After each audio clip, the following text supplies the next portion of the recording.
in a very, very difficult situation, in a re-traumatising situation where they actually weren't safe.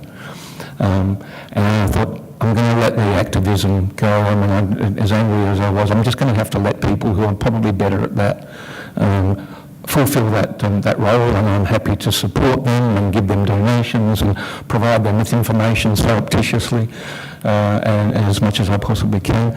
And I'll do that, but I'm going to concentrate on seeing how I can actually help my clients survive in this place.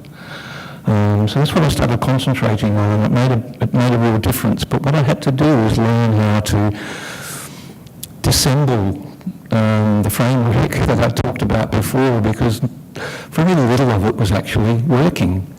Very little of it was having an impact. We had a great success at first. I mean, people would come for 2 or 3 months and we'd do, we're a very eclectic group, the torture and trauma counsellors and therapists, and actually I'm kind of very proud of that. We'll take things from everywhere, you know, CBT and mindfulness and EMDR and I mean all the acronyms and whatever. But ultimately what we want to do is just find the fit for our particular client. And so what I decided that I was going to do was, how was I going to find something I was going to utilise? Of course we utilise our own clients' own skills. What I was finding that most of my clients were Muslim. Most of them are very dedicated practicing Muslims. You know, myself, I don't really adhere to much of a religion, and I have my own thoughts about that.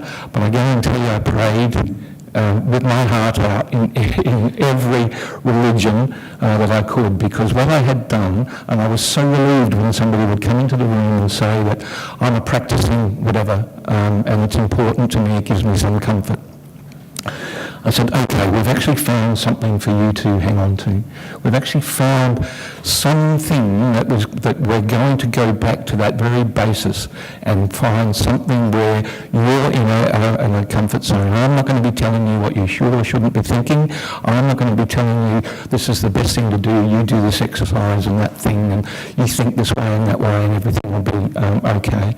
I basically had to just let all of that go and find some common denominator and often it was just the lowest common denominator. We know what happens to people who are torture survivors or trauma survivors. Every single person that arrived in that place had come on a very, very dangerous journey. So they had trauma, and they had trauma in their country. Now, maybe not technically, they weren't necessarily torture survivors, but certainly they had very, very extreme experiences of trauma.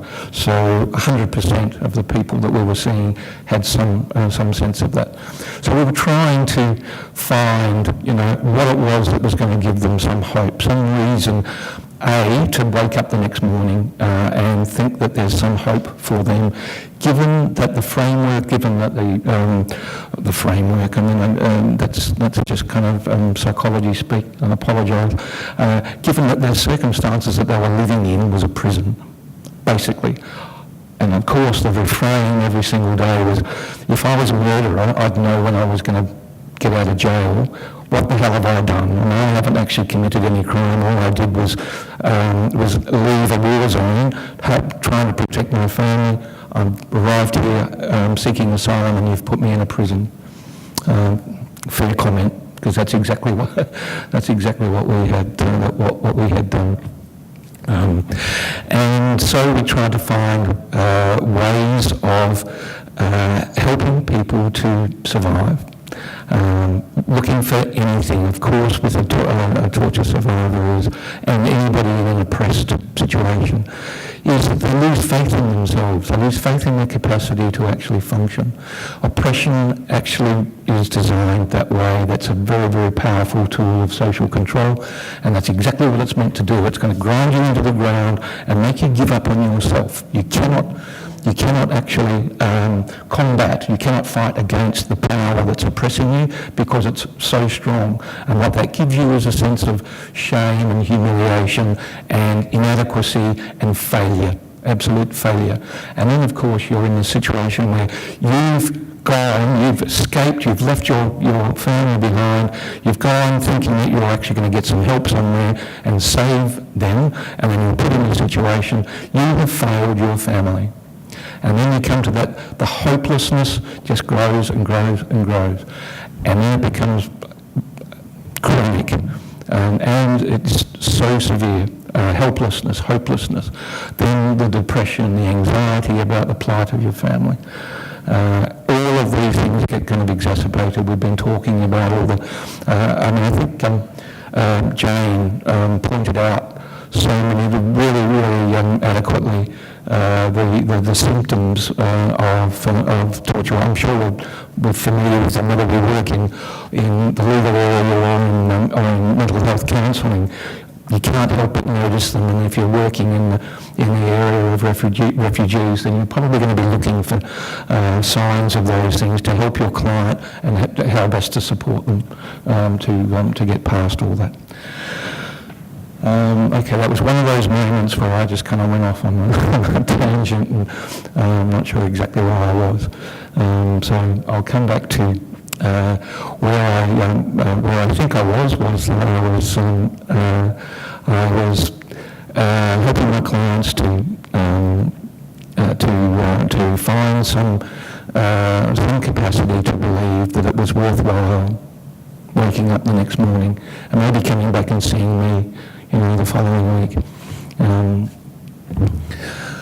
that might have been, just the fact that for me, it was always, I was just completely in awe of the fact that these people were sitting in front of me thinking they'd failed at something, and they've told me the story of every single thing that they've done in their life that I have no context for. I cannot perceive of how a person survives those experiences. I come from a very privileged, kind of working middle-class background. No notion of what it must be like to live under those kind of conditions. And I would start to say, I just think you've told me a story of amazing success. And you need to start telling yourself about that amazing success. And you need to tell yourself that every single morning. You need to wake up every single morning and congratulate yourself for having gotten to this point. Yes, you are being treated unfairly and unjustly. Yes, it's not your fault. You haven't done anything, even though you're starting to blame yourself. You need to try to resuscitate, revive that sense of faith that you had when you did the most courageous thing. It was like jumping into a sea full of sharks. You have no idea where you're going, what you're going to do, what you're going to find when you get there. You finish up in a completely foreign country. You had no idea what's about to happen. And then it all starts to unfold before you, and you've got to find somewhere that person, that strength and that courage to get back to there so you can get through this. Really unfair that we're making you jump through all these obstacles, given what you've already had to survive and suffer in your life. But nonetheless, that's the reality of it. There's no glossing over it. So we can sit there and say what should be and what we would like to happen. The reality is that you've been put in prison. If it was up to me, that wouldn't happen, but I'm here to try and get you through this as best we can. And we need to work together. I actually don't have the answers. And that was the hardest thing for a therapist to say, because that's what I started out to say. That was actually what gave me my sense of self and my sense of confidence, and that I could work within my comfort zone. Suddenly I was exactly on the same level and having to deal with my clients exactly on the level of hopelessness and helplessness, because I was feeling the same thing. I wasn't really able to intervene. I wasn't able to go to somebody and say, it's really unfair what you're doing to that person, and I think we all should get around, sit around and talk about what we're going to do about it. That just wasn't happening. So we were kind of doing that together. And every time we had this kind of weird life of counsellors. I think when I arrived in Mars, I think there was 12 or 1,500 people in there. 3 torture and trauma counsellors, only 2 of them ever on Ireland at the same time. So what we would do is we'd do a 4 weeks on, 2 weeks off, and we would basically rotate. And that was just assuming that, you know, there probably would be some burnout amongst the counsellors. And that we kind of have to give people breaks. And of course, whenever I would go home, it progressively got worse and worse going home, and I used to think, well, maybe I shouldn't go home, because I come home to this raging silence about what's going on. And not only silence, but actual lies about what I had just witnessed, where I was on a day-to-day basis. And I'm thinking, you know, there's only so much you can tell every person that you know off when you go out. You've got to realise you can't just be telling everybody that they're wrong and they're being stupid and this and that. I mean, people don't really want to hear that, and you're isolated. You become isolated very quickly. So you've also got to find a way of existing in that space. And I was lucky enough to own a little property that I could go and me and the kangaroos could kind of contemplate the world and shout at it and go out and pretend that we didn't really know what was going on, and just have a little bit of social gathering. I mean, I'm even talking about just with my family, you know. I mean, just family are more forgiving, but there's only so much shouting over the dinner table and telling people that they're stupid that they tolerate as well. I don't know, and I'm sure people actually do relate to that. You've still got to exist in a world that is largely silent about what it is that you're seeing. So where am I? I mean, I'm kind of caught in this really weird lifestyle. I'm not sure whether I'm in one place or another. I'm trying desperately to get my clients through on a day-to-day basis.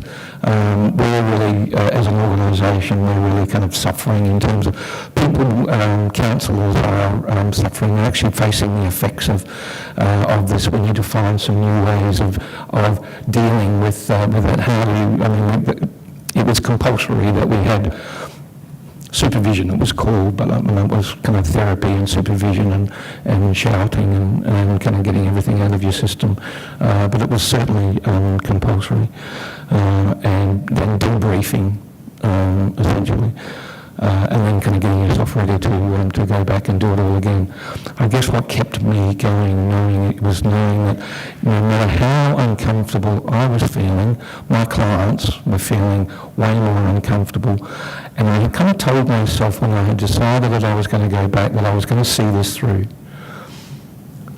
I didn't think that it was going to be quite that long. Nobody actually thought that, at the beginning of every year we thought, oh well, this will be the last year. And then the years just kind of kept on going. So we never really quite expected that we were going to be there as long as we can. But I had promised myself that I was going to see it through. And sometimes, I had to take some. We started this point of that you every now and again you do a certain amount of rotations, and then you got one rotation off. So effectively, you actually had 8 weeks off the island.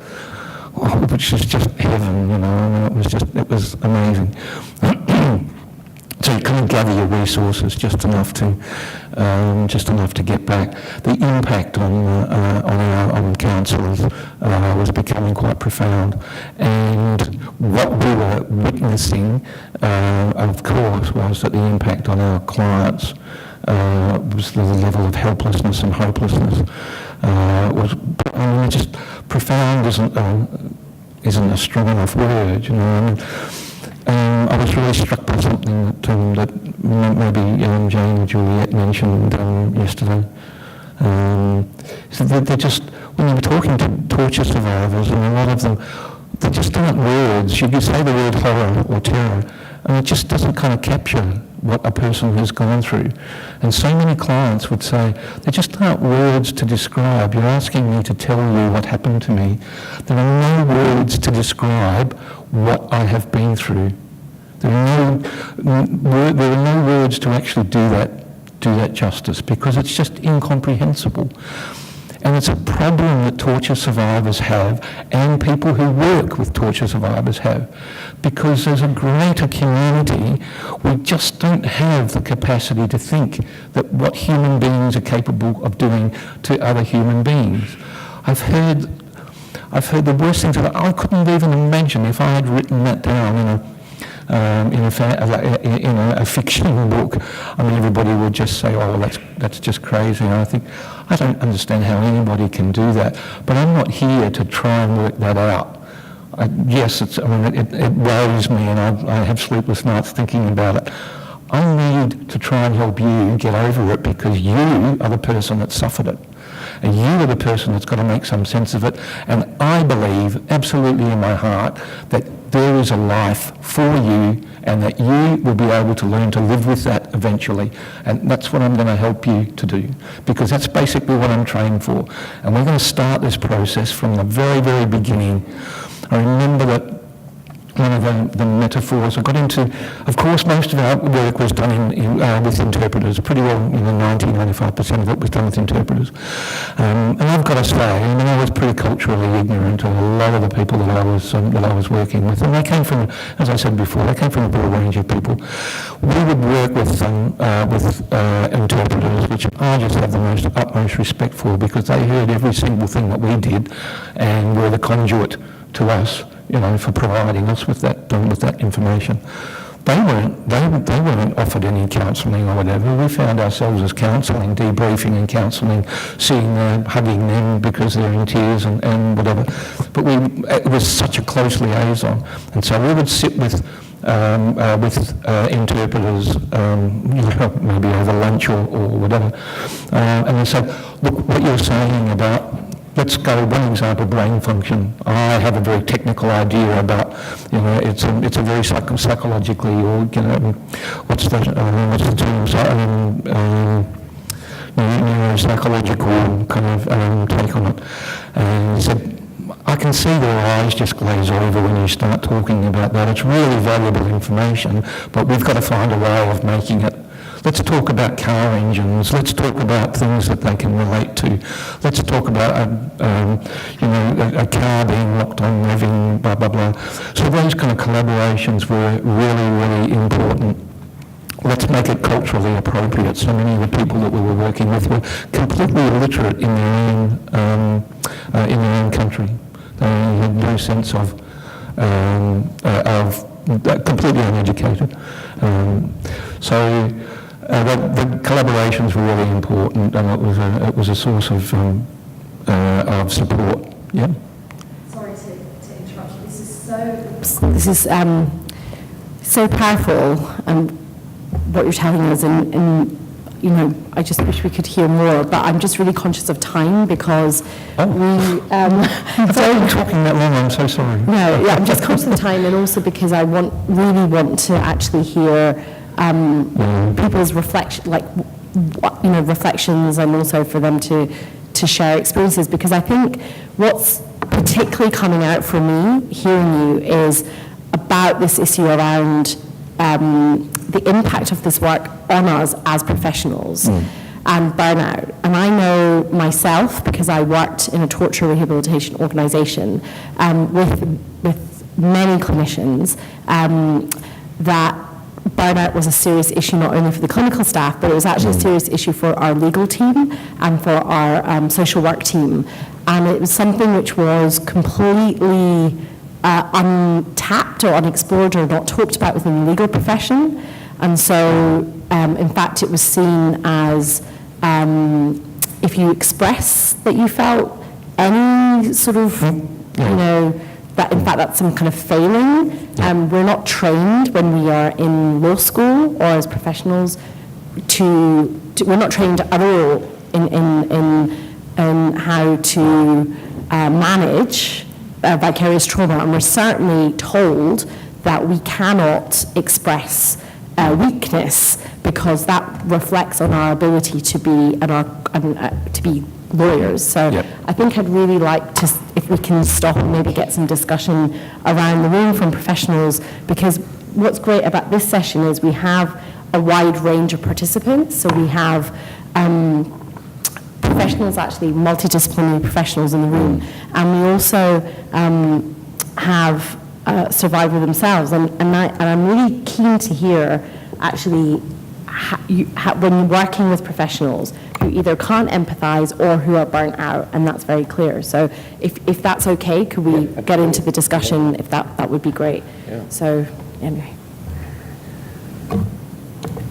Who'd like to say something? I mean, just on that very point, I'd have to say we were working with a whole lot of people on the island who were employed as welfare workers.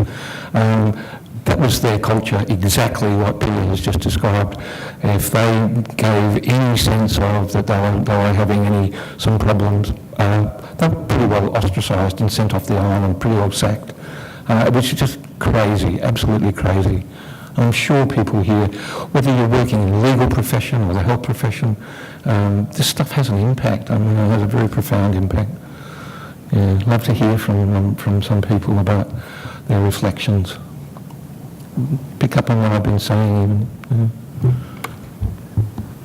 I have something to say. I know everyone's heard a lot from me already, but I have a friend who worked on this as a social worker, and she only lasted a year and a half, and same thing, 4 weeks on, 2 weeks off. In the 2 weeks, I can see how it affected her. But in our day-to-day as well, what we want to ask you is, you've identified that you do feel like this. When do you know where to draw the line in terms of when you feel like you're just too burnt out to keep going, or whether or not that line does get blurred and you find yourself in a state where you need to just, I don't know, where do you draw the line in terms of burnout for yourself and a desperate need to be part of at least something that is driving like some type of hope within the system that is so hopeless? I think I had to keep on telling myself, and I did reach that line a number of times, I had to keep on telling myself that I could go back with some sense of hope. One of the things that I know is that I came out of a culture in a country that I was actually quite proud of what we had achieved in asylum seekers and refugees. So I knew that my country was better than that, but I also knew that I could actually provide some sense of support and that this was going to end. I couldn't just say that to myself without believing it. I had to believe it in order to go back. And I think that's what, when I reflect on, when we as a group reflect on how it was that we managed to continue on, they're the kind of things, what we were saying to ourselves, what we were kind of convincing ourselves we were going to be able to do and to achieve. It doesn't make me any superior or superhuman, the fact that I lasted 5 years. I mean, maybe it says something quite detrimental about my personality disorder, I'm not sure. But nonetheless, I mean, I think I was just really stubbornly hanging on to it. But I knew very well that unless I believed that, and unless I had that sense, that there was no way I could convey that in any way, shape or form. And I was talking to people who didn't have that, and it might have taken months of us just talking together. I would have people literally shouting at me, so angry and spitting and whatever at me, and the bloody Australians, and we're all just here because you're earning money. And I said, well, okay, this isn't going really well. And I get to the end of the session, and so I guess you don't want to make another time. So what do you mean? Of course I'm going to come back. I mean, basically, I think that's what we became, and we were providing them with the only sense. He said, nobody in this camp is going to listen to me and let me get away with that. Can I just say something from an organisational perspective, that one of the things we find is people are actually worst at defining their own burnout. So a sign of burnout is actually that people don't recognise it. And so one of the things that we do organisationally is have really extensive systems of supervision, and Gary talked about the compulsory supervision for people working with asylum seekers versus refugees in our organisation. It's fortnightly, must work with a clinical supervisor, which is separate to an operation. professional supervision, so management supervision, but a professional supervision practice. One of the prime aims of that is in order for the supervisor to be able to determine when someone else is actually going through burnout, because people individually are often not able to recognise it.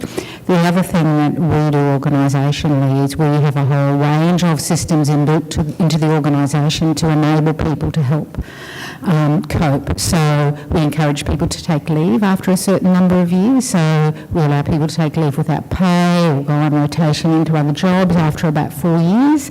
Usually 2 years on, we'll start supporting people to do that so they can go off, they can do something else. We encourage all of our workers to work a 4-day week rather than a 5-day week, so that they can have a day off to do personal care. And we have other things. For example, in our agency, 3 times a year, we'd withdraw all staff from client work and do professional development and team building and nice things, I guess. But I think as organisations, that's a responsibility as an organisation, because I think individual staff are usually the worst. Yep. Yeah. Okay. Thank you so much. Really, I got touched from the statement that you made that sometimes when you ask questions to the torture survivors, they always say there are no words to describe what happened to them. But I think this subject of torture, or the term torture, is really, really difficult to comprehend, because as a survivor, anybody who, at least those who have escaped from the risk countries, 2 things are at the back of their mind. And from my personal experience, it was after a couple of several discussions, that's when I actually came to terms to accept that I was tortured. But 2 things. One, actually, there's that feeling that I wasn't tortured, but I only paid the price of something that probably I was intending to achieve. And the other one is probably I'm just lucky to have escaped what could have been the worst. Now, when you introduce the term torture, it doesn't come down to me quite easily. And that's why the approach, the sensitivity, and the professionalism then comes in. How do you really let me accept the fact that it is actually torture? But again, on the other scenario is when you come to the second country, which is a very new place, a new environment for yourself, and again you find kind of something related to what you actually went through is repeated at this point. And that's when, again, it takes to another stage of thinking. Was it really the price I'm paying for something that I intended to do? Is it just that I'm lucky to have escaped what could have been the worst? And until at a certain stage, actually by the way up to now, I do not really comprehend the word torture. It is very complicated, and that's kind of the scenario we are in. And again, after having series of talk with my therapist, it was far-fetched for me to accept that I had a post-trauma. Sometimes it appears as if, well, this was what I was probably going through to achieve A, B, C, D. I don't think anything went wrong with me.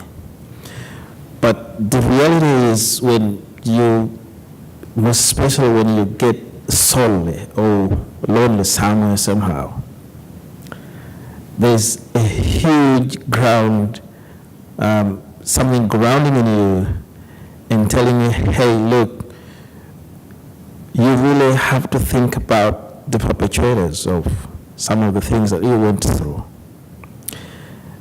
And that's something that probably has not yet been explored onto. Yeah. And to all of us, the survivors, that sense of who, what, and exactly how I'll get down to my perpetrator. I would probably ask that if there's an opportunity to explore that, would be great.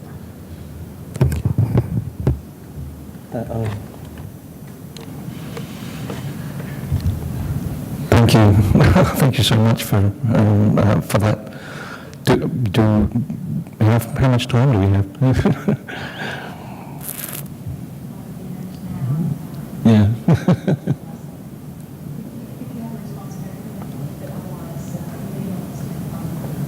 Yeah, I mean, I'd really like to hear from some other people. I feel like I've just been sitting here chatting, and somebody can, yeah. I'm a lawyer, but I made an intentional move to really listen to your speech, Gary, to your sharing. I think what Pia has shared, it's really true for us human rights defenders, especially since our approach is not just from a legal perspective. Sometimes you also have to don the hat of a social worker, of a psychologist, even though we're not trained for that. In fact, a phenomenon now is you have to be victim-centered approach. And when you get to have a victim-centered approach, you really have to empathize with your victim, with the victim you're dealing with. Because if not, you will just look at them as just an advocacy tool. But there's really a human being. When it comes to human rights, it's not just an advocacy. It's really a real human being. So maybe it's also a reminder for us that we're also human beings who are really limited. So there should also be some organizational safety nets so that we're reminded also that we should also be concerned about our health so we can better serve our clients. Thank you. And if I can just add a very brief comment as well, I think back to what Juliet was talking about yesterday to say, you guys are the lawyers, you should fix this. Yes. And I think part of our role, and for those of us that have legal training, is not to accept that it is, and it will always be that way, with that idea that detention is necessary and that it's legal and that it's not changing. And I think the other part of our role is, as Gilbert mentioned, the advocacy, where we have to also look at ways to change the cause of the harm and not just deal with the outcomes, but try and prevent it from happening at all. Nina? Just, I think you need self-care technique, and I can tell you some of mine. Cooking is a good way, because, like us, we never finish anything in our desk, our work, So doing something like cooking, baking, making onigiri, like Japanese sushi, whatever, it make you feel fulfilled in a day, in a week, or a month, rather than keep continuing working on unfinished job. And that's really not mine. But I was also curious, because many of my friends and family, they feel like I'm doing okay with all the cases that I'm handling, and I look okay. But I'm not sure that when I get older, things might coming back. I don't know where I kept my stress, but I'm just worried about when it time go by, and then what's going to happen. Because I also read some article about other survivor of Holocaust, other survivor of the very long past experience.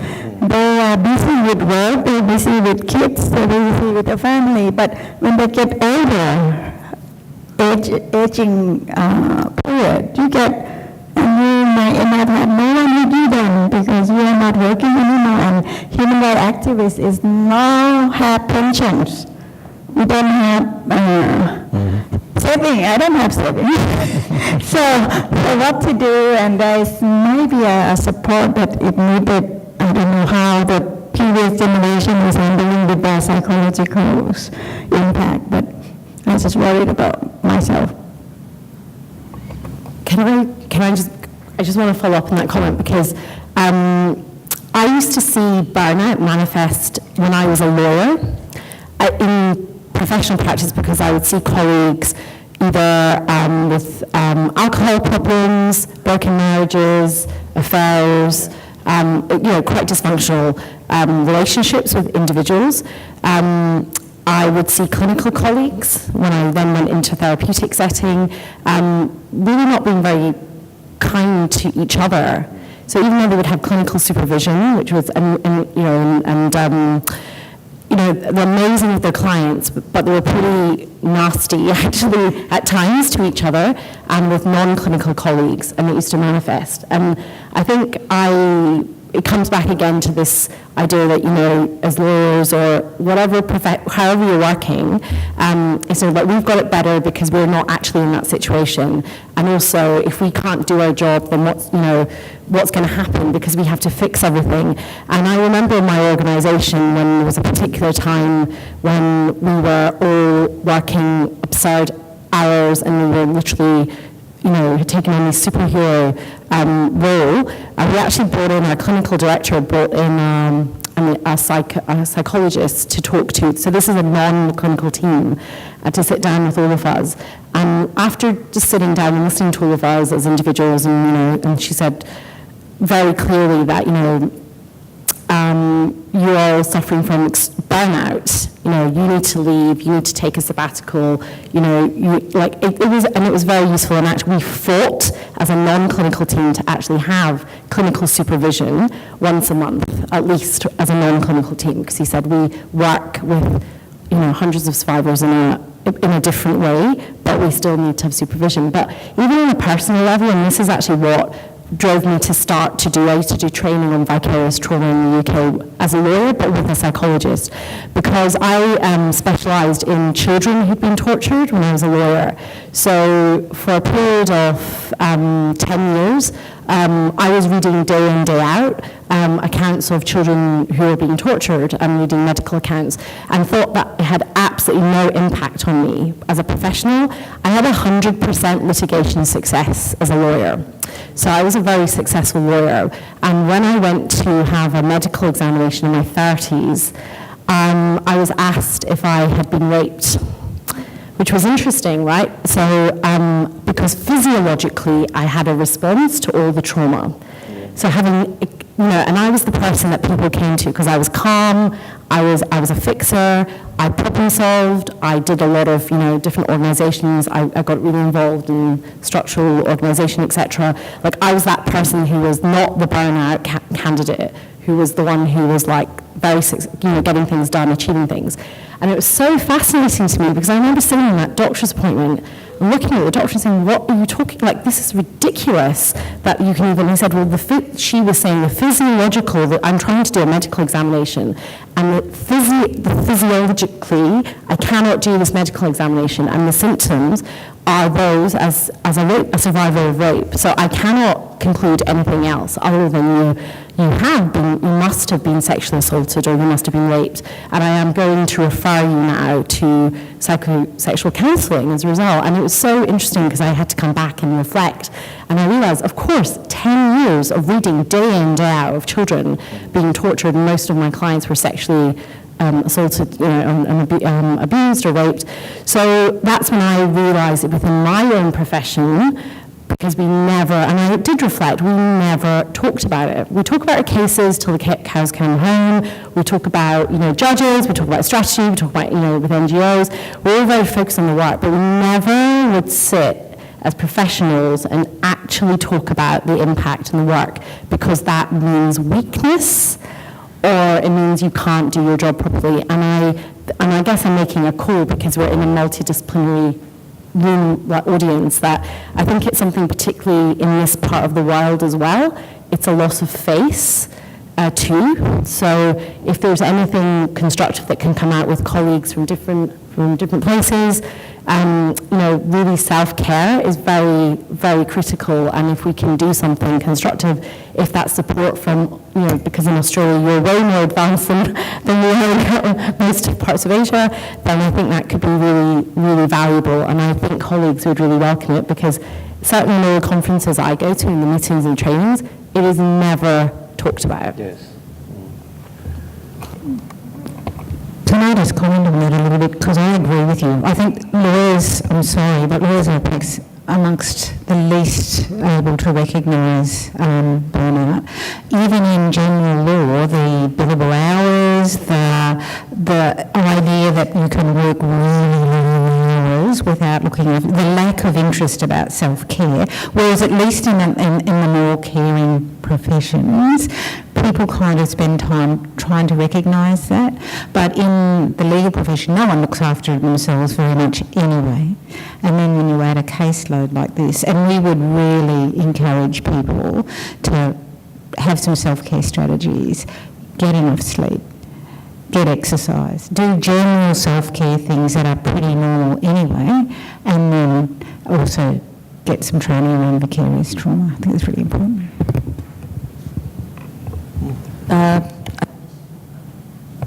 I would like to just inform that in the Philippines, the Medical Action Group has already made a pamphlet in Tagalog, in our own language, about the self-care.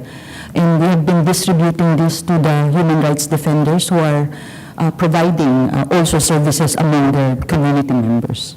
So we do encourage in our training that MAG is also giving or providing services to victims of human rights or the human rights defenders themselves.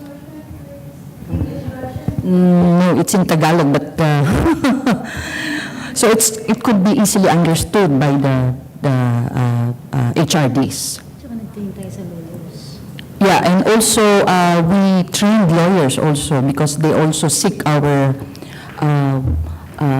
advice on those burnout situation. Yeah.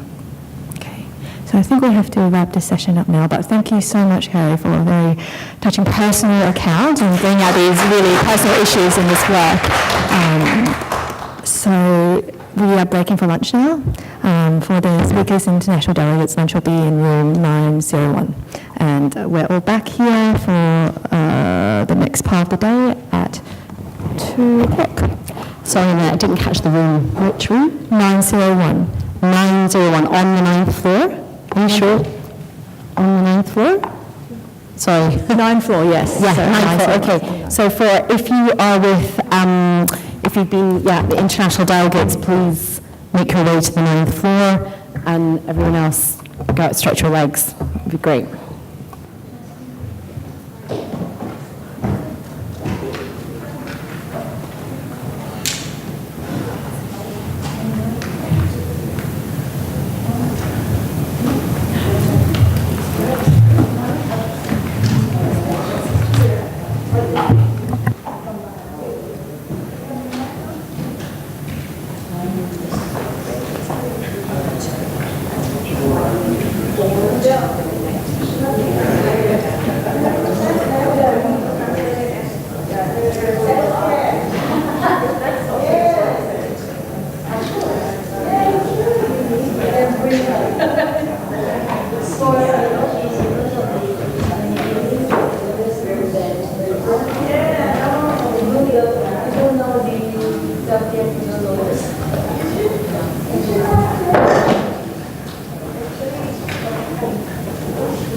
Related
Thank you.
Yeah.